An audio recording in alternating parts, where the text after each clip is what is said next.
Assalamualaikum teman-teman, saya Intan dari Universitas Mercu Buana. Pada kesempatan ini, saya akan menyampaikan informasi tentang perekonomian Indonesia dalam era globalisasi dan industrialisasi.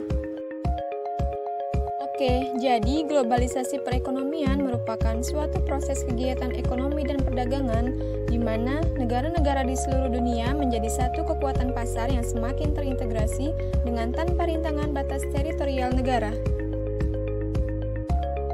Globalisasi ekonomi berpengaruh besar terhadap 4 sektor ekonomi Indonesia, yaitu sektor ekspor, impor, investasi, dan tenaga kerja. Berikut adalah dampak positif globalisasi terhadap perekonomian Indonesia.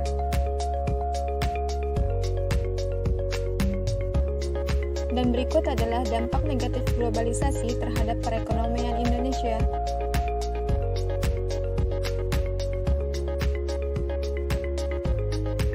Nah, kalian tahu nggak sih, sektor industri merupakan komponen utama dalam pembangunan ekonomi nasional. Kenapa?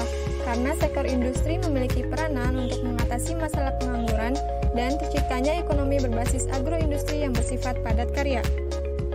Dilansir dari website BPS Perekonomian Indonesia tahun 2019 yang diukur berdasarkan PDB atas dasar harga berlaku mencapai Rp15.833,9 triliun dan PDB per kapita mencapai 59,1 juta rupiah atau 4.174,9 US$. Ekonomi Indonesia tahun 2019 tumbuh 5,02%, lebih rendah dibanding capaian tahun 2018 sebesar 5,17%. Salah satu pemicunya karena sektor industri pengolahan yang terus menurun, dengan pertumbuhan hanya 3,8%, turun dari tahun sebelumnya yang mencapai 4,27%, sehingga kontribusi industri di struktur ekonomi Indonesia turun jadi 19,7% dari 2018 19,86%.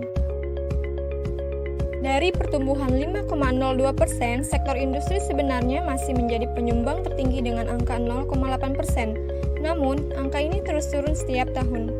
Kemudian diikuti sektor perdagangan, konstruksi, informasi dan komunikasi, serta lapangan usaha lainnya. Kepala Badan Pusat Statistik Suharyanto menyampaikan, turunnya kinerja sektor manufaktur disebabkan karena berkurangnya impor bahan baku, terutama yang belum bisa disubstitusi dari dalam negeri. Hal tersebut terlihat dari menurunnya impor barang dan jasa sebesar 8,05%. Dan saat ini, pertumbuhan ekonomi memasuki masa-masa menyedihkan, lantaran virus corona yang belum ada vaksinnya ini berdampak besar terhadap perputaran bisnis di tanah air, sehingga mempengaruhi tingkat pengangguran terbuka dan angka kemiskinan nasional. Hal itu menyusul realisasi pertumbuhan ekonomi nasional di kuartal 1 2020 yang melambat ke 2,97%. Padahal tadinya mimpi Indonesia dapat mencapai pertumbuhan ekonomi hingga 5,3%. Pertumbuhan ini menjadi salah satu yang terendah sejak 2001.